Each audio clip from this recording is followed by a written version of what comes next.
But let's make it quite simple. If you create a variable called shot, and then you add different values, example 1, 2, 3, 4, 5, you can call that variable throughout your shot, depending if you're working with shot 1, 2, 3, 4, 5, etc.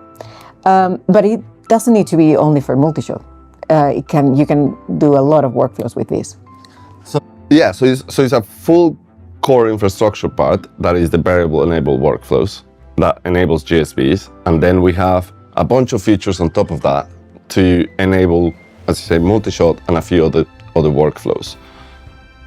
We have put tutorials out there for the multishot stuff. We won't go fully in detail of everything, but which components then do we have in this release? Yeah, so the main thing will be the project settings where you have a list of all your GSVs or variables.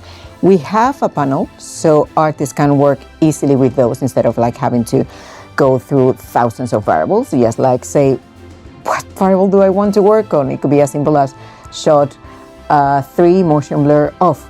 We also got variable switch, which it works very similar to the original switch, but it is driven by variables. So in the previous example that I did, you can choose if I'm going to work with shot 1, 2, 3 and connect the different inputs.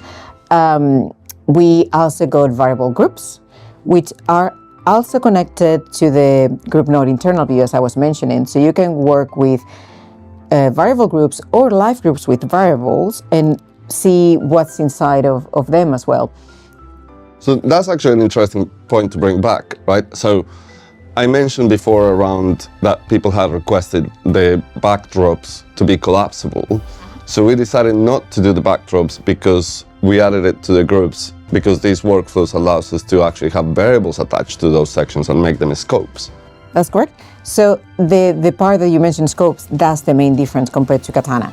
So imagine that you are working with 5 different shots and you need to do specific changes to one of those shots that is still very similar to the other ones, require more thing. You can do a variable group.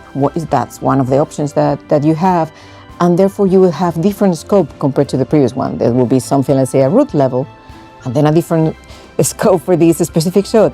That means that you can apply specific changes for that shot way more easily within the same script and also within the same node graph, because you can interact with those. With the nodes inside the group. Correct. Right? Which is probably, we didn't mention it too much before, but it will give you as well a better visibility and readability over your script. And you also have the interactivity of actually working inside it.